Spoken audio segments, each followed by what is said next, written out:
بسم اللہ الرحمن الرحیم۔ السلام علیکم۔ میرا آج کا موضوع PTSD ہے، جس سے post traumatic stress dis order بنتا ہے۔ اس کا تعلق انسان کی اس ذہنی حالت سے ہے جس کا شکار وہ کسی حادثے کو سہنے کے بعد ہوتا ہے۔ حادثہ یقیناً انسان کے اندر کی دنیا کو ہلا کے رکھ دیتا ہے۔ نفسیات کی دنیا میں سب سے پہلے PTSD کو جنگ کے میدان سے لڑ کر آنے والے فوجیوں کے ساتھ منسوب کیا گیا۔ ظاہر ہے کہ میدان جنگ میں انسان ہر وقت اپنی زندگی کی جنگ لڑ رہا ہوتا ہے اور اس کو ہر طرف سے خطرات گھیرے ہوئے ہوتے ہیں۔ وہ ہر لمحہ اپنے آپ کو موت کے منہ میں جانے سے بچا رہا ہوتا ہے اور اس کے دل و دماغ، کان، آنکھیں، ہاتھ پاؤں، غرض پورا وجود چوکنا رہتا ہے کہ آنے والے خطرات کا ڈٹ کر مقابلہ کر سکے۔ ظاہر ہے کہ انسان کا وجود ایسی حالت میں سکون کی حالت میں نہیں ہوتا، بلکہ اس کے بالکل برعکس ہوتا ہے۔ ایسی حالت کو نفسیات کی زبان میں فائٹ فلائٹ رسپانس کہا جاتا ہے، یعنی ایک ایسی حالت جس میں یا تو انسان خطرے سے لڑنے کے لیے تیار رہتا ہے یا اس خطرے سے دور بھاگنے کے لیے۔ ظاہر ہے کہ یہ دو ہی راستے ہیں ایک خطرے سے نمٹنے کے لیے، تیسرا کوئی راستہ نہیں۔ جب انسان میدان جنگ سے واپس آ جائے اور حالت جنگ کی جگہ امن قائم ہو چکا ہو تو تب بھی اکثر انسان ذہنی طور پر خوف کی کیفیت میں ہی رہتے ہیں، جیسے ان کے لاشعور نے ابھی تک اس نئی حقیقت کو تسلیم ہی نہ کیا ہو کہ جنگ ختم ہو چکی ہے اور امن قائم ہو چکا ہے، لہٰذا اب ہمیں ڈرنے کی ضرورت نہیں اور نہ ہی ہمارے پورے وجود کو خطرے سے لڑنے کے لیے چوکنا رہنے کی ضرورت ہے۔ ظاہر ہے جب خطرہ ہی ٹل گیا ہو تو پھر ہمارے وجود کو فائٹ فلائٹ رسپانس کی آخر کیا ضرورت ہے؟ مگر جو لوگ PTSD کا شکار ہوتے ہیں وہ اسی بے چینی یا اینزائٹی کا شکار رہتے ہیں اور حالت جنگ گزرنے کے بعد بھی ذہنی اور نفسیاتی طور پر حالت جنگ میں ہی رہ جاتے ہیں۔ اس ذہنی دباؤ کو PTSD کا نام دیا گیا ہے، یعنی وہ ذہنی دباؤ جو حادثے یا صدمے کے گزرنے کے بعد بھی بدستور انسان کو کئی مہینوں تک لاحق رہے۔ بعض مرتبہ یہ سالوں تک بھی جاری رہ سکتا ہے۔ آج کے دور میں ہم اس کی مثال ایک ایسے گھرانے کی بھی لے سکتے ہیں جہاں ایک تشدد کرنے والا ذہنی مریض پایا جاتا ہو، جو سارا دن توڑ پھوڑ کرتا اور غصہ کرتا ہو اور گھر والے بیچارے 24 گھنٹے ایک طرح سے حالت جنگ میں رہتے ہوں۔ اس کی دوسری مثال ایک سخت استاد کی بھی ہو سکتی ہے جو بچوں پر مار پیٹ کرتا ہو اور بچہ اس کے نتیجے میں PTSD کا شکار ہو جائے کیونکہ اس پرتشدد ماحول سے اس کے لیے فرار ممکن نہ ہو، کیونکہ بہرحال والدین اس کو اسکول جانے پر مجبور کرتے ہیں وغیرہ۔ 1980 کی دہائی میں DSM کے اندر باقاعدہ طور پر ماہرین نفسیات نے اس کو PTSD کا نام دے کر اپنی دستاویزات میں شامل کیا اور اس کو جنگی فوجیوں، نسل کشی کے شکار افراد اور جنسی زیادتی کے شکار افراد کے ساتھ منسوب کیا۔ مگر میں یہاں کہوں گی کہ یہ سارے مظالم اور زیادتیاں تو انسان کو جسمانی طور پر سہنی پڑتی ہیں۔ مثلاً میدان جنگ میں انسان کو اپنے جسمانی وجود کو بچانے کا خطرہ لاحق ہوتا ہے۔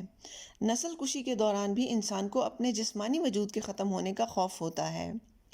جنسی زیادتی بھی جسمانی تشدد کی بدترین شکل ہے۔ ان ساری حالتوں کو PTSD سے جوڑنا بالکل بجا ہے۔ یہ بات بالکل اچھی طرح سے سمجھ میں آتی ہے کہ ان حالتوں سے گزرنے کے بعد انسان کو بہت عرصے تک امن کی حالت میں بھی ذہنی طور پر خوف کا شکار دیکھا جا سکتا ہے، کیونکہ انسان کا لاشعور اتنی جلدی اتنے بڑے بڑے حادثوں کی زد سے باہر نہیں نکل پاتا اور نتیجتاً خوف اس کے پورے وجود کو اپنی لپیٹ میں لیے رہتا ہے۔ اس کا جسم اب بھی فائٹ فلائٹ رسپانس کی حالت کے لیے بالکل تیار رہتا ہے اور اینزائٹی اس کی زندگی کا حصہ بن جاتی ہے۔ مگر میں یہاں یہ کہوں گی کہ خطرات صرف جسمانی ہی نہیں ہوتے بلکہ جذباتی بھی ہوتے ہیں۔ کبھی کبھار انسان ایک ایسی خطرے کی حالت کا شکار ہو جاتا ہے جس میں بظاہر تو اس کے جسمانی وجود کو کوئی خطرہ لاحق نہیں ہوتا، مگر اس کا جذباتی وجود خطرے میں پڑ جاتا ہے۔ مطلب یہ کہ ایک تو وہ ظاہری وجود ہے جسے ہم اپنی آنکھ سے دیکھ سکتے ہیں، اس کے علاوہ انسان کا ایک باطنی وجود بھی ہوتا ہے جو اس کے جذبات، احساسات، عقائد، خیالات اور تصورات پر مشتمل ہوتا ہے۔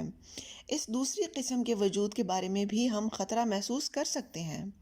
انسانی رشتوں میں جب ہم زیادتی کا شکار ہوتے ہیں تو اس دوسری قسم کے وجود کی بقا کے بارے میں ہم شدید خوف کا شکار ہو جاتے ہیں، ٹھیک اسی طرح جس طرح میدان جنگ کا ایک فوجی اپنے سامنے موت کے خطروں کو منڈلاتے دیکھ کر ہوتا ہے۔ دونوں کی شدت ایک جیسی ہوتی ہے، لہٰذا دونوں کا رد عمل بھی ایک جیسا ہی ظاہر ہونا چاہیے۔ اس لیے میں سمجھتی ہوں کہ دوسری قسم کے خطرے کا شکار انسان بھی PTSD کا شکار ہو سکتا ہے، چاہے ماہرین نفسیات نے ابھی تک باقاعدہ طور پر اس کو تسلیم نہ بھی کیا ہو۔ میری نظر میں یہ دوسری قسم زیادہ توجہ طلب ہے کیونکہ یہ دکھائی نہیں دیتی اور اسی لیے لوگ اس کو اتنی اہمیت بھی نہیں دیتے۔ اس کی ایک مثال ہمارے معاشرے میں آپ اینٹوں کی بھٹی پہ کام کرنے والے ایک مزدور بچے کی لے سکتے ہیں۔ ہم جانتے ہیں کہ یہ بھی جدید دور میں غلامی کی ایک شکل ہے۔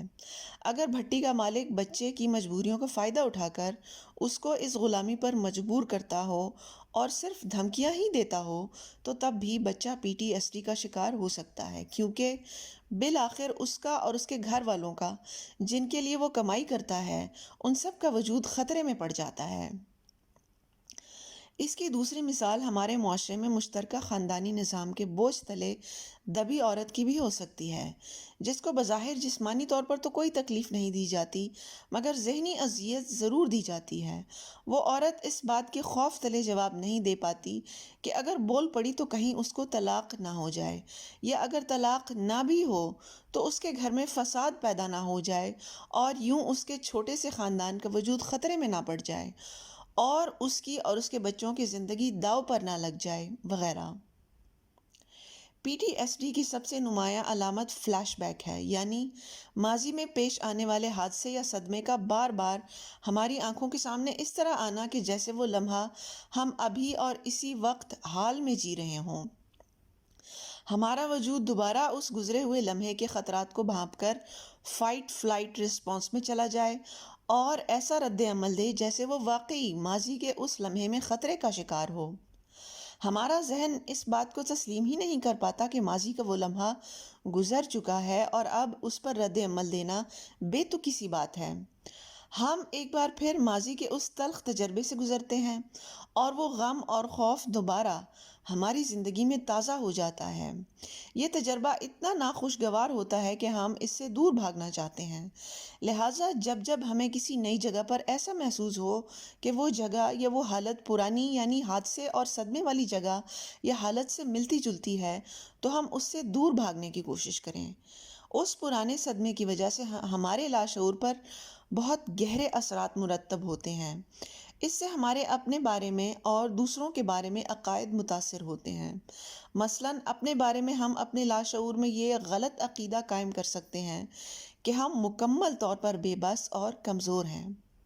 دوسروں کے بارے میں ہم یہ غلط عقیدہ قائم کر سکتے ہیں کہ دنیا میں کوئی بھی بھروسے کے قابل نہیں رہا، یا یہ دنیا تو ہے ہی سراسر ناانصافی کی جگہ، وغیرہ۔ اس کے علاوہ ایک خاص علامت یہ بھی ہے کہ اکثر جگہوں پر ہم غیر ضروری طور پر شدید یا نامناسب جذباتی رد عمل ظاہر کر دیں۔ یہ اس لیے ہوتا ہے کیونکہ ہمارا ذہن آج کے لمحہ موجود میں رہنے کے بجائے ماضی کے تلخ لمحوں میں قید ہو کے رہ جاتا ہے اور وہاں سے آگے بڑھ نہیں پاتا۔ جب ہمارا ذہن اس قسم کے جذبات سے مغلوب ہوتا ہے تو گویا ایک طرح سے ہماری عقل یرغمال بنی رہتی ہے اور ہم سوچنے اور سمجھنے کی صلاحیت کھو دیتے ہیں۔ ہم اگر چاہیں بھی تو خود کو اس کیفیت سے نکال نہیں پاتے۔ اس کا تفصیلی علاج تو ڈاکٹر ہی کر سکتے ہیں، لیکن بنیادی طور پر ہم اپنی صحت کو ٹھیک کرنے کی ذمہ داری اس طرح سے لے سکتے ہیں کہ اپنے غیر ضروری فائٹ فلائٹ رسپانس اور اینزائٹی کو قابو میں لانے کی کوشش کریں۔ اس موضوع پر ایک پرانی ویڈیو میں بات کر چکی ہوں، جس کا لنک میں انشاءاللہ اس ویڈیو کے آخر میں دوں گی۔